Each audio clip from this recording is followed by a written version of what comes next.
अच्छा, हमने डिस्कस कर ली थी प्रीवियस वीडियो के अंदर, हमने एंटीरोकोलाइटिस डिस्कस कर लिए थे पैथोजेनिसिटी में। अब हम डिस्कस करने जा रहे हैं next type of infection which is enteric fever या फिर टाइफाइड फीवर। ये बहुत कॉमन है, बहुत लोगों को पता भी होता है कि टाइफाइड हुआ है, और टाइफाइड हो किस वजह से रहा है, साल्मोनेला टाइफी की वजह से या पैराटाइफी की वजह से।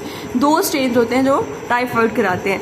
इन्होंने ये सारा कुछ स्टार्ट कैसे किया जो है ना, सबसे पहले इन्फेक्शन कहाँ शुरू हुआ, होता क्या है, सबसे पहले इन्फेक्शन जो है ना आपकी स्मॉल इंटेस्टाइन में शुरू होता है।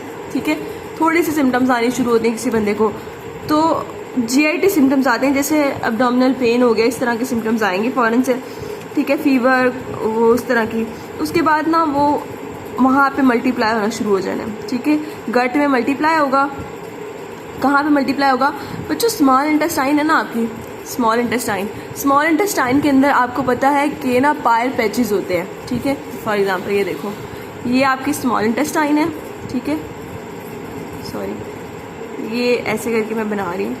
इसके अंदर ना पायर पैचेस होते हैं, ऐसे करके ना, वो उसमें मैक्रोफेजेस होते हैं। ठीक है, पायर पैचेस के अंदर, तो वो पायर पैचेस जो होते हैं ना, उन पायर पैचेस के अंदर वो मोनोन्यूक्लियर फेगोसाइट्स होते हैं। उसके अंदर ना पायर पैचेस के अंदर मोनोन्यूक्लियर फेगोसाइट्स होते हैं। ये जो साल्मोनेला है ना, ये जाता है उन मैक्रोफेजेस के अंदर एंटर हो जाता है। ठीक है, मैक्रोफेजेस तो इनको खाते हैं कि जो है ना हम इनको डिस्ट्रॉय कर देंगे, तबाह कर देंगे, लेकिन ये उसके अंदर जाके सरवाइव कर जाता है। ठीक है, डिग्रेड नहीं हो पाता, उन मैक्रोफेजेस के अंदर सरवाइव कर जाता है। ठीक है, और मल्टीप्लाई होना शुरू हो जाता है। ठीक है, अब जब ये फेगोसाइट्स के अंदर बैक्टीरिया, और ये फेगोसाइट्स आगे डिफरेंट ऑर्गन्स में जाएंगे। ठीक है, जिस ऑर्गन में जाएंगे वहाँ ये इन बैक्टीरियाज को लेके जाएंगे और इन्फेक्शन का स्प्रेड होता जाएगा। ठीक है, स्प्रेड फेगोसाइट जहाँ जाएंगे, लिवर में जाएंगे ये वाले पायर पैचेस से फेगोसाइट्स। ठीक है, वहाँ पे स्प्रेड हो सकता है, लिवर में जा सकता है। ठीक है, स्प्लीन में जा सकते हैं, गाल ब्लैडर में जा सकते हैं। ठीक है, और गाल ब्लैडर में जाएंगे तो फिर ऑब्वियसली गाल ब्लैडर से आपको पता है कि सिक्रीशंस आती हैं गट के अंदर, और वो एक्सक्रीट होती है इन द फीसिस। ठीक है, तो फीसिस में भी एक्सक्रीट होगा साल्मोनेला। ठीक हो गया। उसके बाद क्या होता है कि इसका ना एक डिफरेंस है एंटीरोकोलाइटिस से। बच्चों, एंटीरोकोलाइटिस में मैंने आपको बताया कि डायरिया होता है, जो कि नॉन ब्लडी टाइप का डायरिया था, इन्फ्लेमेटरी डायरिया। लेकिन in case of enteric fever उन्होंने कहा कि constipation is more common than diarrhoea. ठीक है, इसमें कॉन्स्टिपेशन ज़्यादा कॉमन होती है। उसके बाद ये होता है कि जब ये फेगोसोम्स के अंदर ये ऑर्गेनिज्म सर्वाइव कर जाता है, तो उसकी वजह से क्या है कि जो है ना इसका स्प्रेड होता है और एंटेरिक फीवर प्रोड्यूस होता है। ठीक है, और ये जो गाल ब्लैडर में जाना है इसका, वो उसकी कैरियर स्टेट होती है और वो फीसिस में एक्सक्रीट होती है। ठीक है, अब क्लिनिकल फाइंडिंग्स क्या क्या आएंगी? सबसे पहले तो स्लो ऑनसेट इलनेस होगी। ठीक है, बंदे को फीवर होगा, कॉन्स्टिपेशन होगी। ठीक है, कॉन्स्टिपेशन मैंने इसको हाईलाइट इसलिए किया हुआ है क्योंकि पीछे हमने डायरिया पढ़ा, यहाँ पे कॉन्स्टिपेशन आ गई है। उन्होंने कहा डायरिया भी हो सकता है और डिसअपियर हो सकता है, लेकिन constipation is more common in case of enteric fever. उसके बाद बैक्टीरिया आ जाता है, डेलीरियम, टेंडर एब्डोमेन, उसको पेट में दर्द होगी। ठीक है, और रोज स्पॉट्स ऑन एब्डोमेन, ये बहुत इंपॉर्टेंट फीचर है। ये आप वीडियो देखोगे ना, उसकी भी स्केच भी देखोगे, उसमें उन्होंने ना क्या कहते हैं, बतख सी बनाई हुई है, और उसके ना पेट के ऊपर उन्होंने कपड़ा सा लगा के उसके ऊपर रेड स्पॉट्स बनाए हुए हैं, ये सिंबल को रिप्रेजेंट करने के लिए। वो सिम्बॉलिकली आप देखने के लिए वो भी देख सकते हो स्केची, ताकि आपको ना ये चीज़ माइंड में बैठ जाए। रोज स्पॉट्स ऑन एब्डोमेन होते हैं इन केस ऑफ एंटेरिक फीवर। उसके बाद ल्यूकोपीनिया, ऑब्वियसली ल्यूकोसाइट्स की कमी होने शुरू हो जाती है, फेगोसाइट्स की कमी होने शुरू हो जाती है, अनीमिया होना शुरू हो जाता है, लेफ्टीज एब्नॉर्मल आने शुरू हो जाती है, इस तरह के सिम्टम्स आते हैं इसमें। ठीक है, उसके बाद हम नेक्स्ट पे जा रहे हैं। नेक्स्ट आपकी सेप्टिसीमिया आ जाता है। सेप्टिसीमिया जब ये स्प्रेड कर जाता है ना, वो उन पेशेंट्स में जिनके अंदर अम्यूनो कम्प्रोमाइज पेशेंट है, पहले ही इम्यूनिटी की डेफिशिएंसी है, पहले से उनको कोई डिजीज़ है, फॉर एग्जांपल उनको सिकल सेल एनीमिया है, कैंसर है, या फिर किसी बच्चे को एंटीरोकोलाइटिस है ऑलरेडी। ठीक है, उन केसेस में क्या होता है कि 3 सेटिंग्स ऐसी हैं कि जिनमें ये जो है ना स्प्रेड कर जाता है ये। ठीक है, आपका जो साल्मोनेला है ना, ये स्प्रेड कर जाता है, और जिस ऑर्गन में जाएगा वहाँ पे उनकी सीडिंग हो जाएगी। ठीक है, सीडिंग मतलब वहाँ पे ग्रो करना शुरू कर देगा, मल्टीप्लाई होना शुरू हो जाएगा, वहाँ पे इन्फ्लेमेशन प्रोड्यूस कराने शुरू कर देगा। अगर ये बोन्स में चला गया है, ठीक है, तो ऑस्टियोमाइलाइटिस करा सकता है। ठीक है, लंग्स में चला गया तो निमोनिया करा सकता है, मेनिंजेस में चला गया तो मेनिंजाइटिस करा सकता है।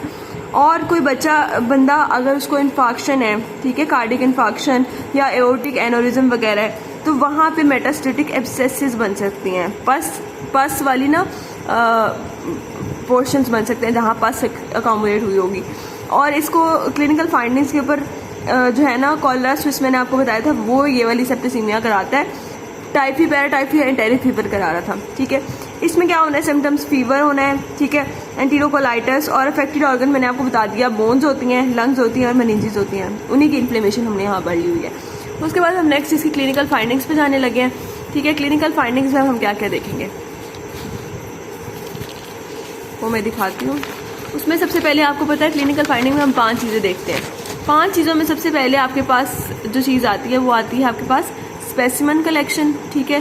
देन हम उसकी ग्राम स्टेनिंग करते हैं। सबसे पहले स्पेसिमन ही कलेक्ट करते हैं ना, किसी भी ड्रग के बारे में या किसी बैक्टीरिया के बारे में हमने पढ़ना है, हमने देखना है कि ये बैक्टीरिया है कि नहीं है, तो उसके लिए सबसे पहले हम उसको सैंपल कलेक्ट करते हैं। अब कौन सा सैंपल ऐसा होगा जिसमें हमें ये मिल सकता है बैक्टीरिया, तो वो सैंपल सबसे पहले होगा कि या तो ये स्टूल में मिल सकता है, क्योंकि मैंने बताया ना गाल ब्लैडर में भी जा सकता है, तो इसलिए स्टूल एग्जामिनेशन हम कर सकते हैं, एज अ सैंपल ले सकते हैं।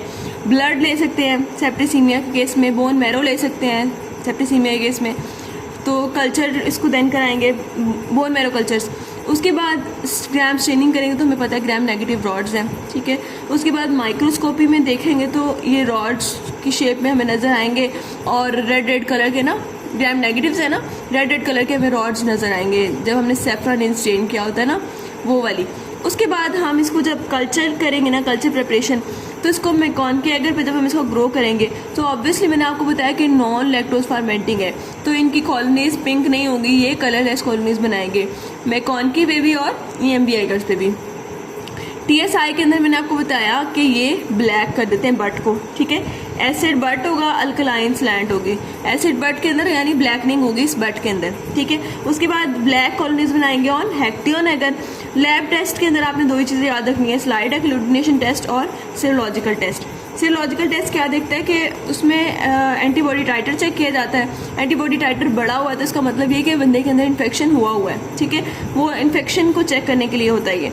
उसके बाद सीरोटाइप चेक करनी है ना ओ एंटीजन की, तो उसके लिए स्लाइड एग्लूटिनेशन टेस्ट करते हैं। तो यहाँ इस तरह हमारा जो है ना वो साल्मोनेला का टॉपिक जो है वो कंप्लीट हो जाता है। तो बाकी हम नेक्स्ट करते हैं बैक्टीरियाज, यहाँ पे हमारा टॉपिक कंप्लीट हो जाता है। Thank you so much.